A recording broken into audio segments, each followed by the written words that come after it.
Hello friends, ഇന്നത്തെ എപ്പിസോഡിൽ ശാലിനി ഈ വാർത്ത അറിഞ്ഞാലുണ്ടാകാൻ പോകുന്ന ആശങ്ക വിഷ്ണുവിന്റെ മനസ്സിനെ വല്ലാതെ അലട്ടുന്നു. കാർത്തിക വിഷ്ണുവിനോട് അത് ചോദിക്കുകയും ചെയ്യുന്നു. വിഷ്ണുവിന്റെ മനസ്സിൽ ഇപ്പോഴും ശാലിനിയെ കുറിച്ചുള്ള ആശങ്കയാണ്. ശാലിനി എങ്ങനെ ഇത് ഉൾക്കൊള്ളും? ശാലിനിയെ ഇത് വല്ലാതെ വേദനിപ്പിക്കുമോ? ശാലിനിക്ക് എങ്ങനെയാണ് ഈ ഒരു വാർത്ത താങ്ങാനാവുക? അങ്ങനെയെല്ലാം വിഷ്ണുവേട്ടൻ ആശങ്കപ്പെടുന്നുണ്ടല്ലോ എന്ന കാർത്തികയുടെ ചോദ്യം കേൾക്കുമ്പോൾ വിഷ്ണു പറഞ്ഞു, അതെ, എല്ലാവരും ആണുങ്ങളുടെ കണ്ണുകൾ നിറയുന്നത് കാണാൻ പാടില്ല, അല്ലെങ്കിൽ കാണുന്നത് ഒരിക്കലും കണ്ടിട്ടുള്ള കാര്യമല്ല. ആണുങ്ങളുടെ കണ്ണ് നിറയുന്നത്, അവര് കരയുന്നത്. എന്നാൽ മറ്റുള്ളവരാരും അറിയാതെ പുരുഷന്മാരുടെ മനസ്സിൽ അങ്ങനെ ഒരു വേദന ഉണ്ടാകുന്നതും അവരുടെ കണ്ണുകൾ നിറയുന്നതും അവർ സങ്കടപ്പെടുന്നതും മറ്റാരും അറിയുന്നില്ല എന്ന് മാത്രം എന്ന് വിഷ്ണു സങ്കടത്തോടെ കാർത്തികയോട് പറഞ്ഞു. പിന്നീട് സത്യഭാമ കാർത്തികയുമായി പുറത്തേക്ക് ഇറങ്ങുകയും കാർത്തികയോട് വീടും പരിസരവും ഒക്കെ ഇഷ്ടമായോ എന്ന് സത്യഭാമ അന്വേഷിച്ചു. അപ്പോഴാണ് കാർത്തിക പറഞ്ഞത്, ഇത്രയും വലിയൊരു വീട് ഞാൻ ഒരിക്കലും കണ്ടിട്ടില്ല എന്ന്. അത് കേട്ടപ്പോ സത്യഭാമ കാർത്തികയോട് ചോദിച്ചു, അല്ല, മോളുടെ വീട് ഇത്രയും വലുതല്ലേ? മോൾക്ക് ഇതുപോലൊരു വീട് മോള് കണ്ടിട്ടില്ലേ എന്നൊക്കെ സത്യഭാമ അന്വേഷിച്ചുകൊണ്ടിരിക്കുമ്പോ വിഷ്ണുവിന്റെ മരണ വാർത്ത സ്ഥിരീകരിക്കുന്നതിന് വേണ്ടി സത്യഭാമയുടെ വീട്ടിലേക്ക് മധുശ്രീ എത്തുന്നു. മധുശ്രീ വാതുക്കൽ വന്ന് നിന്ന് അവിടെ ചുറ്റുപാടുമെല്ലാം നോക്കുമ്പോ അവിടെ ആരുടെയും ബഹളങ്ങളോ കരച്ചിലോ നിലവിളിയോ ഒന്നും കേൾക്കാതായതോടെ ആകെ സംശയത്തിലായി മധുശ്രീ. അല്ല, ഇവിടെ എന്താ ഒരു അനക്കവും കേൾക്കുന്നില്ലല്ലോ? അവന്റെ മരണ വാർത്ത ഇവരാരും അറിഞ്ഞില്ലേ? ഇനി അഥവാ ബോഡിയൊന്നും തിരിച്ചു കിട്ടിയിട്ടുണ്ടാവില്ലേ? അങ്ങനെയൊക്കെ ഒരു നൂറുകൂട്ടം ചോദ്യങ്ങൾ മനസ്സിൽ കിടക്കുന്നതുകൊണ്ട് മധുശ്രീ ആദ്യം ഇവിടെ ബഹളമൊന്നും കേൾക്കാത്തത് കൊണ്ട് എന്താണ് ഈ വീട്ടിൽ സംഭവിച്ചതെന്ന് അറിയണല്ലോ എന്ന് ആലോചിച്ച് പതുക്കെ അവിടെ എല്ലായിടത്തും ഒന്ന് നോക്കി. അപ്പോഴാണ് അവിടെ പുറത്തെങ്ങും തന്നെ ആരെയും കാണാത്തതേയും സത്യഭാമയുടെയോ മറ്റാരുടെയോ ബഹളങ്ങൾ ഒന്നും കേൾക്കാത്തത് കൊണ്ടും എന്താണ് സംഭവിച്ചതെന്ന് സംശയത്തോടെ അവിടേക്ക് തന്നെ നോക്കി നിൽക്കുകയാണ് മധുശ്രീ. അപ്പോഴാണ് അപ്പുറത്ത് മാറി ആരുടെയോ സംസാരം, സത്യഭാമയുടേതുപോലെ തോന്നുന്ന ഒരു സംസാരം മധുശ്രീ കേൾക്കാനിടയായി. മോൾക്ക് ഈ വീടൊക്കെ ഇഷ്ടമായോ? മോളൊന്ന് പറ എന്ന് സംസാരിച്ചുകൊണ്ടിരിക്കുന്ന സത്യഭാമയുടെ വാക്കുകൾ കേട്ടതും മധുശ്രീക്ക് ആകെ സംശയമായി. അല്ല, ഇത് സത്യഭാമ തന്നെയാണല്ലോ ഈ സംസാരിക്കുന്നത്? അവരുടെ മകൻ മരിച്ചതിന്റെ സങ്കടമൊന്നും അവർക്കില്ലേ എന്ന് ആലോചിച്ച് ആരോടാണ് സംസാരിക്കുന്നതെന്ന് കേൾക്കാനായി മധുശ്രീ ഒളിഞ്ഞു നോക്കി. അപ്പോഴാണ് ഒരു പെൺകുട്ടിയോട് സത്യഭാമ വളരെ സന്തോഷത്തോടെ പറയുന്നത്, പുതുപ്പെണ്ണിനെ വീട് പരിചയപ്പെടുത്തുന്നതും ആ വീട്ടിലുള്ള ഓരോരുത്തരെയും കുറിച്ച് പറഞ്ഞു തരികയൊക്കെ ചെയ്യുന്നത് സാധാരണ ആ വീട്ടിലുള്ള മറ്റേതെങ്കിലും മരുമക്കളോ അല്ലെങ്കിൽ അവിടുത്തെ ആ വിവാഹം കഴിച്ചുകൊണ്ട് വന്ന പയ്യന്റെ സഹോദരിമാരോ അല്ലെങ്കിൽ നാത്തൂന്മാരോ ആയിരിക്കും. എന്നാൽ ഇവിടെ അങ്ങനെയൊന്നും അക്കാര്യം പറഞ്ഞു തരാൻ ആരും ഉണ്ടാവില്ല. കാരണം ഇവിടെ എല്ലാവരും ശാലിനി എന്ന ഭ്രമത്തിൽ മുഴുകിയിരിക്കുകയാണ്. ശാലിനി എന്ന മായാ ലോകത്താണ് എല്ലാവരും ജീവിക്കുന്നത്. എന്നാൽ നീ മിടുക്കിയാണ്. ഈ 6 വർഷക്കാലം എന്റെ മോനും അതുപോലെ ഒരു ആലോചനയിൽ അല്ലെങ്കിൽ അങ്ങനെ ഒരു ദിവാസ്വപ്നത്തിൽ മുഴുകി നിൽക്കുകയായിരുന്നു. എന്നാൽ ആ ഭ്രാന്ത് നീ ആയിട്ട് ഇല്ലാതാക്കിയല്ലോ. അവനെ അതിൽ നിന്ന് പുറത്തു കൊണ്ടുവന്നല്ലോ. അതിൽ എനിക്ക് ഒത്തിരി സന്തോഷമുണ്ട് മോളെ, നീ മിടുക്കിയാണ് എന്ന് സത്യഭാമ കാർത്തികയോട് പറഞ്ഞു. കാർത്തിക അതെല്ലാം കേട്ട് ഒന്നും മിണ്ടാതെ തല കുനിച്ചങ്ങനെ നിൽക്കുമ്പോ അത് കേട്ട് നിന്ന മധുശ്രീ ആലോചിച്ചു, ഇത് ആരുടെ കാര്യാ ഇവർ ഈ പറയുന്നത്? ഈ പെണ്ണ് ആരെയാ അങ്ങനെ രക്ഷിച്ചുകൊണ്ട് വന്നതെന്ന് പറയുന്നത്? ഇനി ശാലിനിയുടെ കാര്യം പറയുന്നത് കൊണ്ട് ഇവരുടെ മകന്റെ കാര്യമാണോ ഇവർ പറയുന്നത് എന്നൊക്കെ സംശയത്തോടെ മധുശ്രീ നോക്കി നിന്നു. അപ്പോഴാണ് സത്യഭാമ വീണ്ടും പറഞ്ഞത്, വിഷ്ണു അത്രത്തോളം അവളെ സ്നേഹിച്ചിരുന്നു. എന്റെ മകൻ അവളെ ജീവന തുല്യം സ്നേഹിച്ചിരുന്നത് കൊണ്ട് അവൾ ചെയ്യുന്ന തെറ്റുകളൊന്നും അവൻ കണ്ടില്ല എന്ന് നടിച്ചുവിട്ടു. എന്നാൽ എന്റെ കുടുംബത്തിന് ഒരിക്കലും ചേരത്തില്ലാത്ത ഒരു ബന്ധമായിരുന്നു അവളുടേത്. പക്ഷേ അവൾ പല രീതിയിലും ഈ കുടുംബത്തിലുള്ള എല്ലാവരെയും അവളുടെ വലയിൽ വീഴ്ത്തി. എന്നെ മാത്രം അവൾക്ക് വീഴ്ത്താൻ കഴിഞ്ഞില്ല. അവളുടെ കള്ളത്തരങ്ങളും കള്ളക്കളികളും ഒക്കെ ഞാൻ കൃത്യമായി കണ്ടെത്തുകയും അത് കൈയോടെ പിടികൂടുകയും ഒക്കെ ചെയ്തു. പക്ഷെ അതൊന്നും ഇവിടെയുള്ളവരാരും തന്നെ വിശ്വസിക്കാനോ അതൊക്കെ അംഗീകരിക്കാനോ തയ്യാറായില്ല. അതുകൊണ്ടാണ് അവളെ തന്നെ ചിന്തിച്ച് ഇവിടെയുള്ളവരെല്ലാം ഇപ്പോഴും അവളെ മാത്രം മരുമകളായി അംഗീകരിച്ചുകൊണ്ട് അങ്ങനെ ജീവിക്കുന്നത്. അതുകൊണ്ട് ഇവിടെയുള്ള മറ്റുള്ളവരുടെ പെരുമാറ്റം മോളോട് കുറച്ച് വേദനപ്പെടുത്തുന്ന രീതിയിലായിരിക്കും. കുറച്ചു ദിവസം കൂടി അവളുടെ ഓർമ്മകളിൽ അവരങ്ങനെ ജീവിച്ചോട്ടെ. ശാലിനിയെ തിരികെ കൊണ്ടുവരാനായിട്ട് ഇവിടെ പലരും പല രീതിയിലും ഈ വീട്ടിൽ എന്നോട് എതിർത്ത് സംസാരിക്കുകയും എനിക്കെതിരെ പല രീതിയിലും അവരതിന്റെ പ്രതിഷേധങ്ങൾ കാട്ടുകയും ചെയ്തിരുന്നു. അവസാനം ഞാൻ അതെല്ലാം അംഗീകരിച്ച് അവളെ തിരികെ വിളിക്കാനും തയ്യാറായതായിരുന്നു. പക്ഷേ അവളുടെ യഥാർത്ഥ സ്വഭാവം എന്താണെന്ന് ഞാൻ അപ്പോഴാണ് തിരിച്ചറിഞ്ഞത്. എന്റെ മകനെ മറന്നിട്ട് അവൾ മറ്റൊരു ജീവിതം തേടി പോയി കഴിഞ്ഞിരുന്നു. എന്റെ മകനെ മറന്ന് അവൾക്ക് മറ്റൊരു പുതിയ കുടുംബം ഉണ്ടായ വിവരം ഇവിടെ ആരും തന്നെ അറിഞ്ഞതുമില്ല. അവൾ മനഃപൂർവ്വം അത് മറച്ചു വെക്കുകയും ചെയ്തു. അവൾ എല്ലാവരിൽ നിന്നും അത് മറച്ചു വെക്കുകയും വീണ്ടും എന്റെ മകന്റെ ജീവിതത്തിലേക്ക് നുഴഞ്ഞു കയറാനായിട്ട് അവൾ വീണ്ടും ശ്രമിക്കുകയും ചെയ്യുന്നു. അതിന് ഞാൻ ഒരിക്കലും അനുവദിക്കില്ല. അതുകൊണ്ട് തന്നെയാണ് അവന്റെ മറ്റൊരു വിവാഹത്തിന് ഞാൻ നിർബന്ധം പറഞ്ഞത്. പക്ഷേ എന്റെ മകൻ ആരെ വിവാഹം കഴിക്കണമെന്ന് ഞാൻ ഒരിക്കലും അവനെ നിർബന്ധിച്ചില്ല. അവന് ഇഷ്ടമുള്ള ഒരു പെൺകുട്ടിയെ അവൻ വിവാഹം കഴിച്ചതിൽ എനിക്ക് യാതൊരു എതിർപ്പുമില്ല. ഞാൻ അവന് വേണ്ടി മറ്റൊരു പെൺകുട്ടിയെ കണ്ടെത്തിയതായിരുന്നു. ആ വിവാഹം നടത്താനായിരുന്നു ഞാൻ അന്ന് തീരുമാനിച്ചിരുന്നത്. എന്നാൽ ആ വിവാഹത്തിനോട് അവൻ അന്ന് ആദ്യം ആലോചന വന്നപ്പോൾ മുതൽ എതിർപ്പായിരുന്നു. പക്ഷേ ഇങ്ങനെ ഒരു ആലോചന അവന്റെ മനസ്സിലുണ്ടെന്നും ഇങ്ങനെ ഒരു ബന്ധത്തെക്കുറിച്ച് അവൻ ആലോചിച്ചിരുന്നുവെന്നും ഞാൻ അറിഞ്ഞിരുന്നില്ല.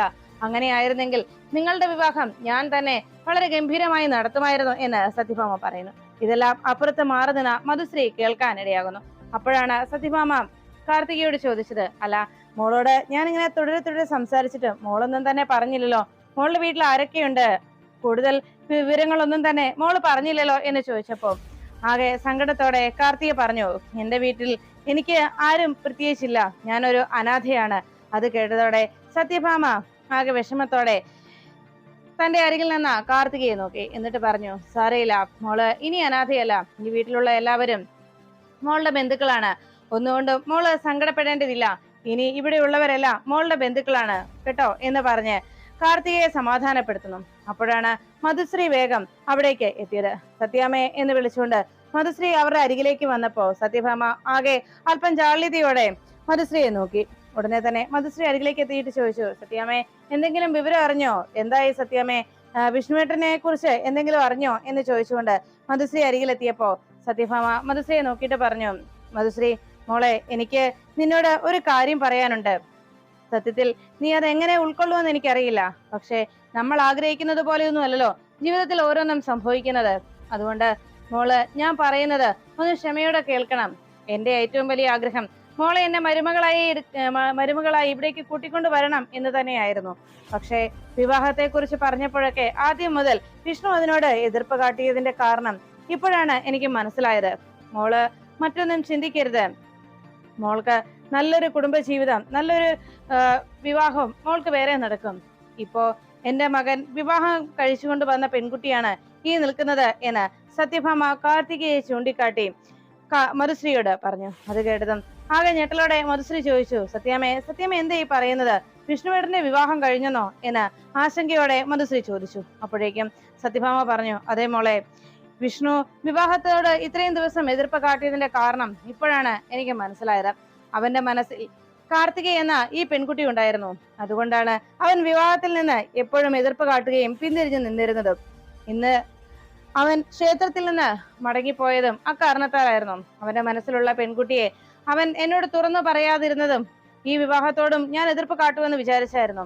എന്നാൽ അവിടെ നിന്നാൽ ഇനിയും ഞാൻ നിർബന്ധിച്ച് മോളെ വിവാഹം കഴിപ്പിക്കൂ എന്ന് മനസ്സിലായതുകൊണ്ട് അവൻ ഉടനെ തന്നെ അവിടെ നിന്ന് പോവുകയും കാർത്തിക മോളെ വിവാഹം കഴിച്ച് ഇവിടേക്ക് കൂട്ടുകൊണ്ട് വരികയുമാണ് ചെയ്തത് എന്ന് സത്യഭാമ മധുശ്രീയോട് പറഞ്ഞു. എന്തായാലും മോളോട് എനിക്ക് ക്ഷമ ചോദിക്കാൻ വാക്കുകളില്ല. പക്ഷെ ഈ ഒരു സാഹചര്യത്തിൽ മോൾക്ക് എന്റെ മാനസികാവസ്ഥ തിരിച്ചറിയാൻ കഴിയുമെന്നാണ് എന്റെ വിശ്വാസം. എന്തായാലും മോൾക്ക് നല്ലൊരു കുടുംബജീവിതം ഉണ്ടാകും.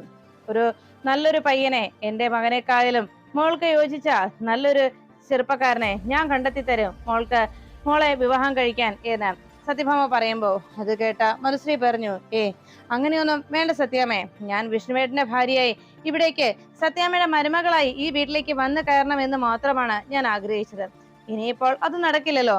സാരമില്ല, എന്റെ ആ മോഹം നടപ്പിലാകത്തില്ല എന്ന സങ്കടത്തിൽ സത്യാമ്മയുടെ മരുമകളായി ഇവിടെ ജീവിക്കാമെന്നുള്ള എന്റെ ആഗ്രഹം നടപ്പിലാകാത്തതിന്റെ സങ്കടം മാത്രമാണ് എന്റെ മനസ്സിലുള്ളത്. എന്തായാലും എനിക്ക് ഇനി മറ്റൊരു വിവാഹത്തെ കുറിച്ച് ഉടനെയൊന്നും ഞാൻ ഇനി ചിന്തിക്കില്ല സത്യാമ്മേ എന്ന് മധുശ്രീ വളരെ സങ്കടം അഭിനയിച്ചുകൊണ്ട് സത്യഭാമയോട് പറഞ്ഞു. അപ്പോഴേക്കും സത്യാമ്മയുടെ അരികിൽ നിന്ന് കാർത്തികയെ നോക്കി മധുശ്രീ മനസ്സിൽ ചിന്തിച്ചു, നീ ഇത് എവിടുന്ന് പെട്ടെന്ന് ഇങ്ങനെ ഒരു അവതാരം പൊട്ടിപ്പുറപ്പെട്ടു?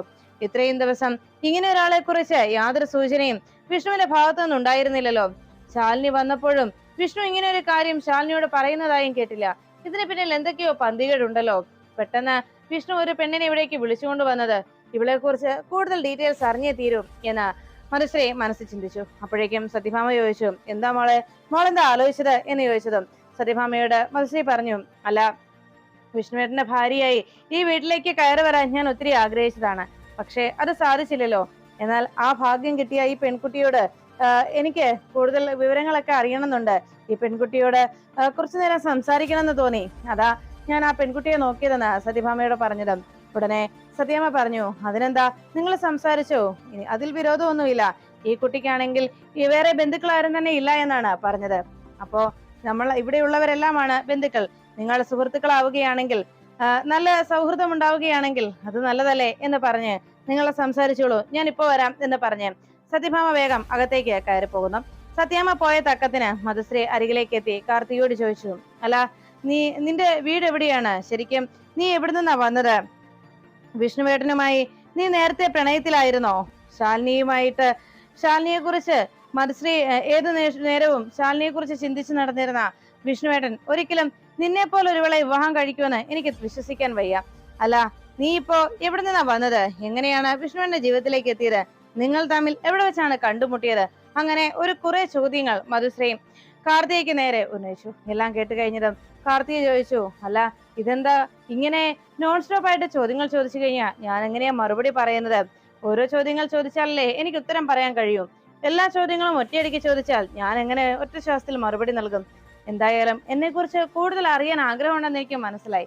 എന്റെ പേര് കാർത്തിക എന്നാണെന്ന് സത്യാമ്മ പറഞ്ഞല്ലോ.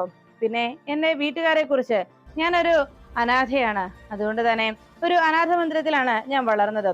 കൂടുതൽ വിവരങ്ങളൊന്നും തൽക്കാലം നിങ്ങളെ കുറിച്ച് എനിക്ക് കൂടുതൽ അറിയാത്തത് കൊണ്ട് കൂടുതൽ വിവരങ്ങൾ വിശദീകരിക്കാൻ ഞാൻ ആഗ്രഹിക്കുന്നില്ല എന്ന് പറഞ്ഞ് കാർത്തിക അകത്തേക്ക് കയറിപ്പോയി. കാർത്തിക പോയി കഴിയുമ്പോഴേക്കും മധുശ്രീക്ക് ആകെ സംശയമായി. ഒരിക്കലും അങ്ങനെ ഒരു മറുപടി അവളിൽ നിന്ന് ഞാൻ പ്രതീക്ഷിച്ചല്ല. ഇവൾ എന്തൊക്കെയോ മറച്ചു വെക്കുന്നുണ്ട്, അത് തീർച്ചയാണ്.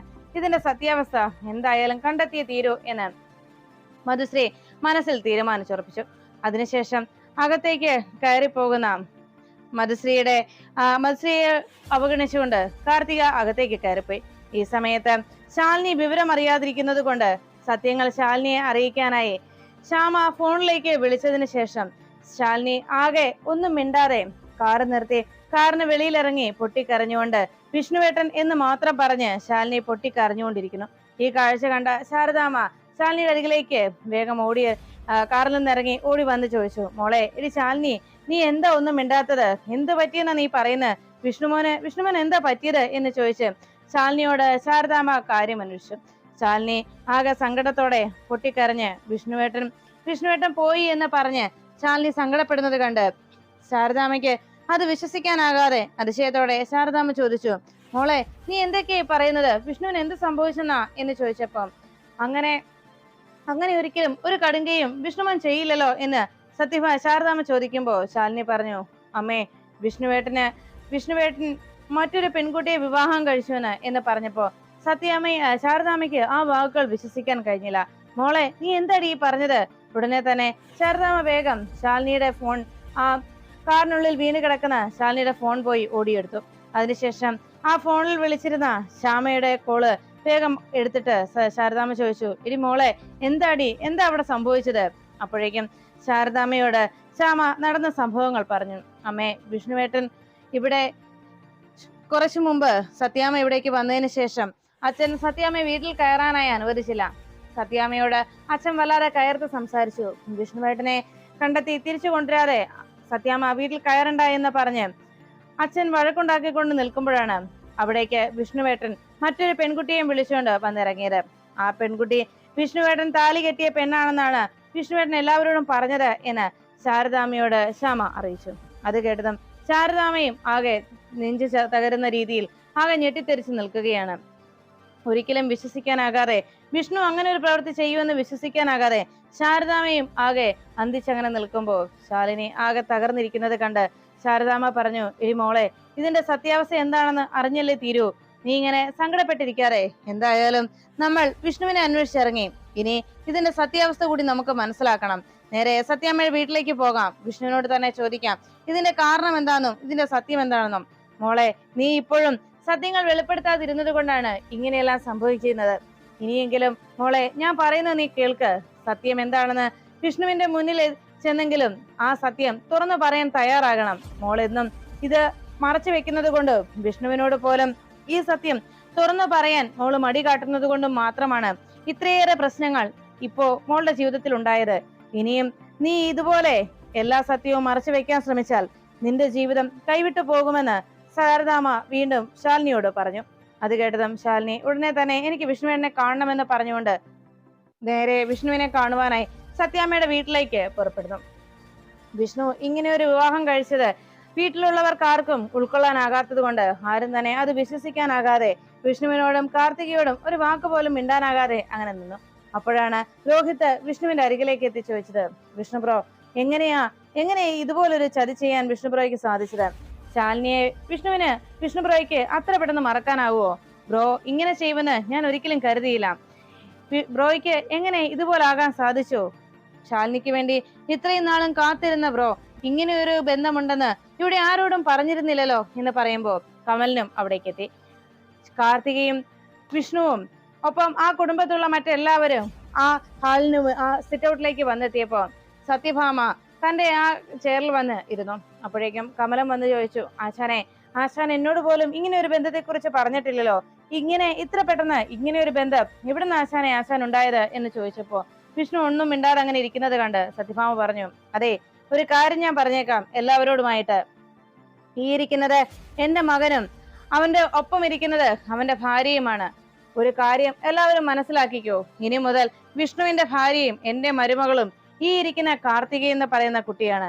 അതുകൊണ്ട് തന്നെ ഇവരുടെ ഈ ബന്ധത്തെ കുറിച്ച് ആർക്കെങ്കിലും എന്തെങ്കിലും സംശയമുണ്ടെങ്കിൽ, ആർക്കെങ്കിലും അതിനോട് എതിർപ്പുണ്ടെങ്കിൽ ഇപ്പോ ഇവിടെ വെച്ച് അത് പറയാം എന്ന് സത്യഭാമ പറഞ്ഞു.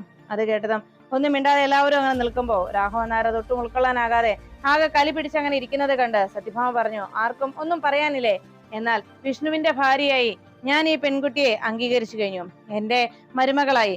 അതുകൊണ്ട് ഇനി ആരും ശാലിനി എന്ന് പറയുന്ന ഈ കുടുംബത്തിന് ചേരാത്ത അവളുടെ പേര് ഇനി ഇവിടെ ആരും ഉച്ചരിച്ചു പോകരുത്. അങ്ങനെ ഒരു ബന്ധം ഇനി ഈ കുടുംബത്തിന് ഇല്ല, വിഷ്ണുവിന്റെ ജീവിതത്തിലും ഇല്ല എന്ന് സത്യഭാമ ഉറക്കെ വിളിച്ചു പറഞ്ഞു. അത് കേട്ട ഒന്നും മിണ്ടാനാകാതെ വിഷ്ണു ആകെ തകർന്നങ്ങനെ ഇരിക്കുമ്പോൾ വീട്ടുമുറ്റത്തേക്ക് ശാലിനിയുടെ കാറ്, ജില്ലാ കളക്ടർ എഴുതിയ ആ കാറ് വന്ന് നിൽക്കുന്നു. അതിൽ നിന്നിറങ്ങിയ ശാലിനി കണ്ണീരോടെ ഓടി അകത്തേക്ക് എത്തുന്നു. സത്യഭാമ ശാലിനിയെ കണ്ടതും കലിയ തുള്ളി അങ്ങനെ നോക്കുമ്പോ വിഷ്ണുവിന്റെ മുന്നിൽ വന്ന് വീടിനകത്തേക്ക് പ്രവേശിക്കാതെ ആ വാതിൽ പടിക്കൽ നിന്ന് ശാലിനി വിഷമത്തോടെ എല്ലാവരെയും നോക്കി. അപ്പോഴേക്കും രാഘവൻ നായർ ദയനീയമായി ശാലിനിയെ നോക്കുകയാണ്. ആ നിമിഷം രാഘവൻ നായർ സങ്കടത്തോടെയുള്ള നോട്ടം കണ്ട് ശാലിനി രാഘവൻ നായരെ തന്നെ നോക്കി. അപ്പോഴാണ് രാഘവൻ നായർ പറഞ്ഞത്, മോളെ നിന്റെ ഈ വരവ് അല്പം വൈകിപ്പോയി മോളെ. ഇനിയെങ്കിലും എല്ലാ സത്യങ്ങളും എല്ലാവർക്കും മുന്നിൽ തുറന്നു പറയാൻ നീ തയ്യാറായിരുന്നെങ്കിൽ എന്റെ മകന്റെ ജീവിതത്തിൽ ഇങ്ങനെയൊന്നും സംഭവിക്കുമായിരുന്നില്ല. നീ ഇതിനു മുൻപേ ഈ വീട്ടിലെത്തിയിരുന്നെങ്കിൽ, എന്റെ മകന്റെ ജീവിതത്തിലേക്ക് നീ മടങ്ങി വന്നിരുന്നെങ്കിൽ ഒരിക്കലും ഇങ്ങനെയൊന്നും വരുമായിരുന്നില്ല മോളെ എന്ന് പറഞ്ഞ് രാഘവൻ നായർ വിഷമത്തോടെ ശാലിനിയെ നോക്കി സങ്കടപ്പെടുമ്പോ ശാലിനി ദയനീയമായി വിഷ്ണുവിനെ നോക്കുന്നു. വിഷ്ണു ഒന്നും മിണ്ടാതെ ശാലിനിയെ ശ്രദ്ധിക്കാൻ പോലും കൂട്ടാക്കാതെ അങ്ങനെ ഇരിക്കുമ്പോ വിഷ്ണുവിനെ നോക്കി ശാലിനി ചോദിച്ചു, വിഷ്ണുവേട്ടന് ഇത്ര വേഗം ഈ ശാലിനിയെ മറക്കാൻ കഴിഞ്ഞോ? വിഷ്ണുവേട്ടനോട് ഞാൻ എന്ത് തെറ്റാണ് വിഷ്ണുവേട്ട ചെയ്തത്? എനിക്കറിയാം വിഷ്ണുവേട്ടന്റെ അരികിൽ നിന്ന് അകന്നു മാറിയതും ഓരോ തവണ വിഷ്ണുവേട്ടനിൽ നിന്ന് ഞാൻ അകന്നു നിന്നതും വിഷ്ണുവേട്ടന്റെ അരികിലേക്ക് എത്താൻ ശ്രമിച്ചപ്പോഴൊക്കെ ഒഴിഞ്ഞു മാറിയതുമൊക്കെ ഞാൻ ചെയ്ത തെറ്റുകളാണെന്ന് എനിക്കറിയാം. എങ്കിലും അന്ന് ഞാൻ അങ്ങനെയെല്ലാം ചെയ്ത് കൂട്ടിയതിന് പല കാരണങ്ങളും ഉണ്ടായിരുന്നു എന്ന് വിഷ്ണുവേട്ടൻ അറിയാമായിരുന്നല്ലോ. ഈ ശാലിനിയെ മനസ്സിലാക്കാൻ, ഈ ശാലിനിയുടെ ഭാഗത്ത് ഒരു തെറ്റും ഉണ്ടായിട്ടില്ല എന്ന് തിരിച്ചറിയാനും അങ്ങനെ വിശ്വസിക്കാനും ആ വിശ്വാസം ഇല്ലാതായത് ഏത് നിമിഷം മുതലാണ് വിഷ്ണുവേട്ട? ഈ ശാലിനിയെ വിഷ്ണുവേട്ടനെ മനസ്സിലാക്കാൻ കഴിയുന്നത് പോലെ ഈ ലോകത്ത് മറ്റാരും ശാലിനിയെ വിശ്വസിക്കുകയോ മനസ്സിലാക്കുകയോ ചെയ്യുകയില്ല എന്നായിരുന്നു എന്റെ വിശ്വാസം. എന്നാൽ ആ വിശ്വാസമെല്ലാം വിഷ്ണുവേട്ടൻ തന്നെ ഇല്ലാതാക്കിയല്ലോ. എന്റെ ജീവിതം തന്നെ വിഷ്ണുവേട്ടന്റെ ജീവിതത്തോട് ചേർത്ത് വയ്ക്കാൻ ഇത്രയേറെ ഞാൻ ആഗ്രഹിച്ചപ്പോ വിഷ്ണുവേട്ടൻ എന്നിൽ നിന്ന് അകന്നു പോവുകയാണോ വിഷ്ണുവേട്ട? ഇങ്ങനെ എന്നെ മറക്കാൻ, ഇതുപോലെ എന്നോട് ഇങ്ങനെ ഒരു പ്രവൃത്തി ചെയ്യാൻ വിഷ്ണുവേട്ടൻ എങ്ങനെ സാധിച്ചു എന്ന് ശാലിനി പൊട്ടിക്കരഞ്ഞുകൊണ്ട് ചോദിക്കുമ്പോൾ വിഷ്ണുവിന് മറുപടി ഒന്നുമില്ലാതെ വിഷ്ണു ഇരുന്നു. അവസാനം ശാലിനി സങ്കടത്തോടെ വിഷ്ണുവിനോട് തന്റെ ജീവിതത്തിൽ സംഭവിച്ചതും വിഷ്ണുവേട്ടൻ തനിക്കൊപ്പം അന്നെല്ലാം കൂട്ടായി നിന്നതുമായിട്ടുള്ള ഓരോ സാഹചര്യങ്ങളും ശാലിനി വിഷ്ണുവിനെ നോക്കി ചോദിക്കുകയും പറയുകയും ചെയ്യുന്നു. ഒന്നിനും മറുപടിയില്ലാതെ വിഷ്ണു വേദനയോടെ സങ്കടങ്ങളെല്ലാം ഉള്ളിൽ അടക്കി വെച്ചുകൊണ്ട് അതെല്ലാം കടിച്ചമർത്തി വിഷ്ണു ശാലിനിക്ക് മുഖം കൊടുക്കാതെ അങ്ങനെ ഇരിക്കുമ്പോ ശാലിനി ഓരോ കാര്യങ്ങൾ എണ്ണിപ്പറഞ്ഞ് സങ്കടത്തോടെ സംസാരിക്കുന്നതിനിടയിൽ പെട്ടെന്ന് ബോധം കെട്ട് നിലത്തേക്ക് വീഴുന്നു. ശാലിനി നിലത്തേക്ക് വീഴുന്ന കാഴ്ച കണ്ട് വിഷ്ണു വേഗം ശാലിനി എന്ന് വിളിച്ച് ശാലിനിയെ പിടിച്ച് എഴുന്നേൽപ്പിക്കാനായി തന്റെ ആ ചെയറിൽ നിന്ന്, ആ ഇരിപ്പിടത്തിൽ നിന്ന് എഴുന്നേൽക്കുന്ന വിഷ്ണുവിനെ സത്യഭാമ വിഷ്ണു എന്ന ഒറ്റ വിളി കൊണ്ട് ദേഷ്യത്തോടെ നോക്കി അവിടെ തന്നെ ഒന്ന് അനങ്ങാൻ പോലും കഴിയാത്ത വിധത്തിൽ വിഷ്ണുവിന് നേരെ സത്യഭാമ ഒരു ആക്രോശം എന്നാലും പേര് വിളിച്ച് വിഷ്ണുവിനോട് അവിടുന്ന് അനങ്ങരുത് എന്നുള്ള ഒരു നിർദ്ദേശം കൂടി നൽകുന്നത് പോലെ സത്യഭാമയുടെ നോട്ടത്തിൽ ഒന്നും ചെയ്യാനാകാതെ, ഒരടി പോലും മുന്നോട്ട് വെക്കാനാകാതെ തന്റെ പ്രിയപ്പെട്ടവൾ നിലത്ത് വീണതും അവൾ ബോധം കെട്ട് കിടക്കുന്ന കാഴ്ച കണ്ട് അവളെ ഒന്ന് സഹായിക്കാനോ ഒന്ന് ചേർത്ത് പിടിക്കാനോ പോലും ആഗ്രഹിച്ചിട്ടും അതിനു പോലും സാധിക്കാനാകാതെ ഒന്നിനും കഴിയാതെ കൈയും കാലുകളുമെല്ലാം ആകെ ബന്ധിക്കപ്പെട്ട അവസ്ഥയിൽ വിഷ്ണു തകർന്ന് മനസ്സുമായി അവിടെ ശാലിനിയെ തന്നെ നോക്കി നിൽക്കുന്നു.